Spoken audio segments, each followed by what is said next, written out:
recording. I actually haven't introduced myself yet. I'm. Can I help you? Raza. Raza. Nice to meet you. I'm just listening. Oh yeah, no, you're perfect permission. Okay, so why is it that you're here today? I'm here because I want the genocide that's taking place in Gaza to stop. I want the powers that be, whether it's whichever party that you're part of, whatever, all of those people to actually come out and say openly and clearly that they want the killings, the murder, the genocide to actually stop in Gaza. It is completely unacceptable that this is still going on, and we're seeing the shocking images that are coming through, and these heartless people still don't seem to be able to have the humanity in them to actually be able to say that this must stop, and to be able to say it unequivocally. And so it's just about keeping that pressure up, and it needs to be kept up as we go through. That's quite powerful. So the main reason that you're protesting here today, I'm sure, of course, you would be protesting anyway, even if the UK government was condemning Israel. But actually, it's as simple as recognising the genocide, not even necessarily. See, there is a number of levels of the protest. One is that simple kind of statement that, look, the killing, the genocide must stop. Then there are other things, because what we've got is it didn't start on 7th of October. It's been going on for 75 years.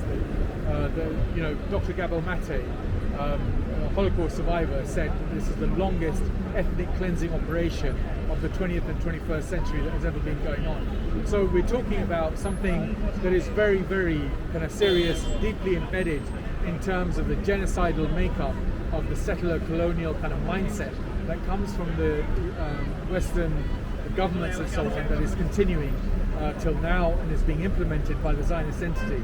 So we've got a lot of those issues. So I want people also to actually be boycotting the companies that support Israel, because that too is completely unacceptable.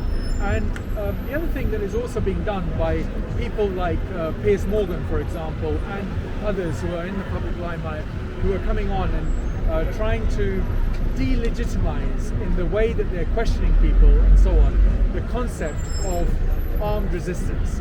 And we need to be very, very clear about this, that occupied people anywhere under international law have the right to armed resistance. There is nothing that can be taken away, and there is absolutely no reason why any Palestinian should be excluded from that right of armed resistance, to make sure that this is something that is classified as a legitimate right to freedom. People, so that's also another thing that needs to be kept in our narratives, in the conversations that we're having, and so on and so forth. So would you say the demonization of Hamas as and of course the horrific acts on October 7th have played into like demonizing Palestinian resistance as a whole, or do you think there needs to be a separation between Hamas and Palestinians, or do you think there needs to be, do you know what I mean, like a separation, or do you think there needs to be an understanding that Hamas are a resistance group? I think that conversation about, because under UK law, Hamas is a proscribed organisation, so showing any support whatsoever for a group like that is going to put you behind bars, right? Having said that, what we also need to recognise is that Hamas was, we talk about freedoms, we talk about democracy, we talk about all of those things when those get the results that the Western governments and the Western establishment want, and then democracy is good. Otherwise they'll bomb you into democracy in various places in the way that they've done over decades and centuries and so on, and that will continue. That hypocrisy of Western establishment and the way that it goes about things is problematic in itself. So it's a much wider, if you like, conversation that is going on, that needs to be had in terms of what is going to be classified as resistance movements, as resistance groups, and what rights those resistance groups have, and to make sure that if you're going to have to talk about some of these things, that we need to remember that we talk about freedoms and freedom of speech, but actually that's an illusion, because the moment you start to talk about the realities on the ground of what's actually happening, then you are going to be restricted the spaces that you're going to occupy in terms of being able to talk about the idea of resistance, or to be able to talk about what people's rights are, becomes very, very becomes a problem, because they'll be targeted for their jobs, they'll be targeted as students, they'll be targeted as pupils, they'll be targeted as university lecturers, and they'll be targeted because they're willing to stand up and say, look, what is happening to the Palestinian people is unacceptable. It's a genocide. It's the longest ethnic cleansing operation that's been going on in the 20th, 21st century, and you're going to be targeted for that. And so those people are going to be paying a price, and they are trying to make sure that they target them. I mean, right at the start of this, one of the things that we saw Suella Braverman try to do was delegitimize the Palestinian flag, right? And she tried to delegitimize the language of resistance that the people on the streets of Britain were actually using for decades, like from the river to the sea, Palestine will be free. For example, you seem quiet. There's one particular chant of Israel is a terrorist state, which I think I actually I've gone on marches before, and on the first march that I went on, I didn't join in on that particular march because I thought it could be problematic, or it could be perceived as problematic, until I realised that it originates from a chant saying America is a terrorist state. And once you contextualise the chant in the origins of it, you can kind of almost see how it's been flicked over specifically for this movement. In terms of understanding Palestinian right to resistance, with the way that Israel is proceeding now, it feels almost as if it would be illogical, or it seems inevitable that they will create more room for people to arm themselves and resist because of how aggressively they're killing Palestinians now. Do you think that there's a danger in what they're doing to drive more people towards Hamas or other resistance groups? Do you think that is a bad or a good thing? See, the concept of armed resistance is not something that started with Hamas or the latest round of groups that have actually come on. There have been armed resistance groups to occupation going back decades, going back centuries, even before this settler colonial idea was developed and implemented on the land of Palestine. Even before that, I mean, you mentioned about the USA. I mean, the USA in itself was founded on this concept of settler colonial mentality and the genocide of the indigenous people. So I think we need to recognize that at its very core, that hatred of people around the world exists and is emanating from the Western world, whether it's Western establishment and Western governments, in the way that they go about demonizing, in the way they go about killing, and the way they go about trying to force people into going in a particular direction against the will of the people. And I think those are things that need to be recognized. So within the concept of armed resistance, is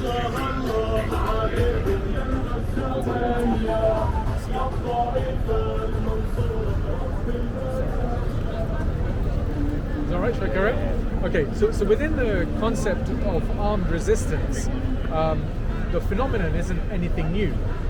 If you occupy a people, you brutalize a people, you don't allow people to go to schools, you bomb their hospitals, you bomb their schools, you bomb the United Nations structures that exist within that area, you make it into a concentration camp, and it is a concentration camp, whether you call it an open-air prison or whatever. It's an occupied piece of land that is under the control of the Zionist entity. Then what do you expect? What do you expect in terms of people actually saying, enough is enough, we're not going to continue with this, we are going to resist this? We've asked people, we've implored people, we've said, what is the United Nations doing? What is Britain doing? Britain is supplying arms. America is supplying arms to the Israelis. And this is something that is continuing. So instead of recognizing the pain that the Palestinian people have been subjected to, what they're doing is supporting the oppressor, supporting the colonizer, supporting the genocidal maniacs that have openly come out in the current Israeli government. Although again, it's nothing new. You know, I was speaking to someone earlier here, and he said, look, 41 years ago, I was demonstrating outside an arms factory because they were demonstrating against the Sabra and Shatila massacre. And he said what was great at that time was that there was a whole bunch of Jews that came and joined us and said, look, we're against what actually happened and we're against this. So I think the concept of justice, the concept of understanding the pain of others, whether you're Jewish, Muslim, Christian, atheist, whatever, it comes faith, no faith, whatever. There is that innate thing that exists within us. I'm driven by my Islamic ideology to stand up for justice, and that's something that is certainly going to be there. But at the same time, people have been in those movements, and you mentioned about armed resistance, from different backgrounds in Palestine, different thought processes, but that idea has been saying the same, the liberation of Palestine from the river to the sea. Can I pick you up on, you said you're motivated by your Islamic beliefs to come out and speak out against atrocities like this. In the media, it feels like that is often flipped, and Islam and Islamic groups are demonized as violent or vile. Far-right groups will call out Islamist or chants in the that wouldn't necessarily or shouldn't necessarily be perceived in a certain way, in a way that demonizes Muslims in general. What would you say to that, and how would you respond if your view on it is so different as a Muslim who's come here partly because of your religion? So I think part of the narrative that's been put out is about the demonization that has been taking place of Muslims, of Islam, by, so if we're talking about within the UK context, by successive British governments. Whether it was Jack Straw, when he said, I felt uncomfortable by a person wearing a niqab coming into his constituency office to talk to him. So in other words, here was a woman who was coming in to the constituency office to engage with the democratic process, and he asked her to take an item of her clothing off. Okay? Now, and as a result of that, I mean, in the Islamic Human Rights Commission, one of the things that we logged was the hate crimes that were reported to us. And remember, that's going to be a fraction of the amount, because we're a small organization, of what's actually going on, spiked, okay, as a result of those remarks. So here is a person, so we didn't hear the feminist lobby coming out and saying, how dare you ask a woman to what she could or could not wear. Right? We didn't hear any of that clamour that usually happens. So there is a Islamic, some anti-Muslim hatred that exists within the political class, within the political establishment, about the way that they go about things. And of course, Boris Johnson and the letterbox and all those kind of Islamophobic tropes that were being said. So it's very much kind of like systematic. So once you've got it systemized, the kind of hatred, the anti-Muslim demonization, and it's part of how the establishment works, then it's something very easy for other people to actually latch onto. So when you've got the people on the far right, when you've got people attacking women, men, children, whatever, because they perceive them to be Muslim. And also within that context, the other thing that happens is that the general form of racism comes out, because people who are perceived to be Muslim, although they might not be Muslim, also get attacked. But that's part of that racist kind of thing, which has been, where the spotlight is being focused on that. And one of the things that was quite interesting, I mentioned Jack Straw about the Iraq War. That one of the people that was, was thrown out of Labour Party conference because he was shouting against the Iraq War was a Holocaust survivor, and he was thrown out of the Labour Party conference because he was against that. And so when you start to go down that route of demonization, then anti-Semitism is something that becomes part of the system, because it was the Labour Party kind of authorities that did something along those lines back in the day when they were speaking about the Iraq war. So it's something that's kind of very much in the system.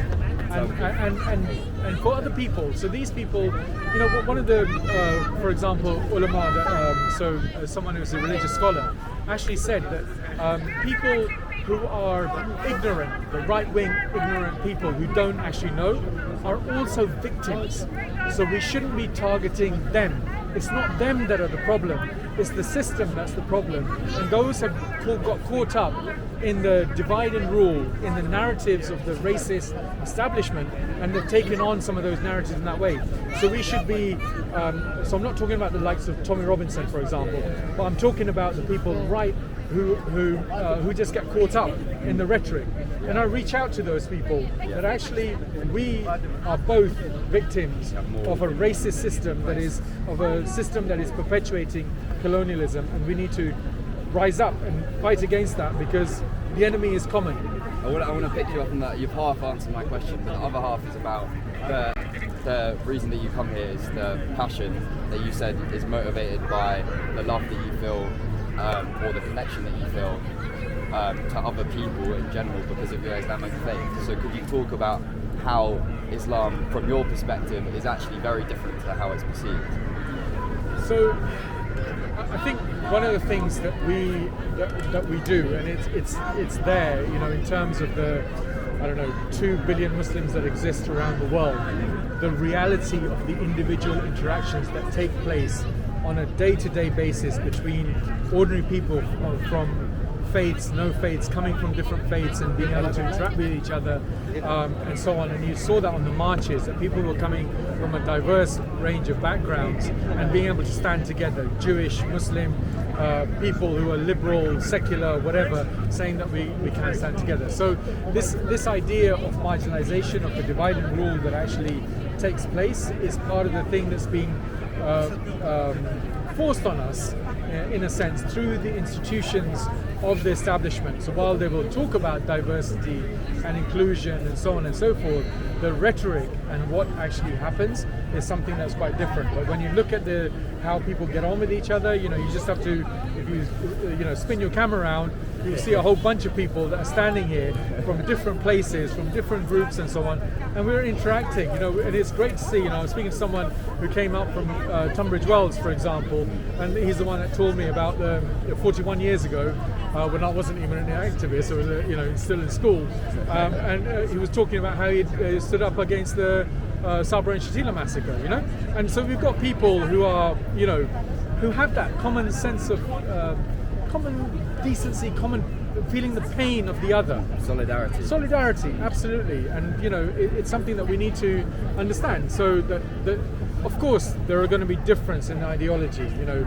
you and I will differ in terms of the thing that drives you to come here and the thing that drives me to come here.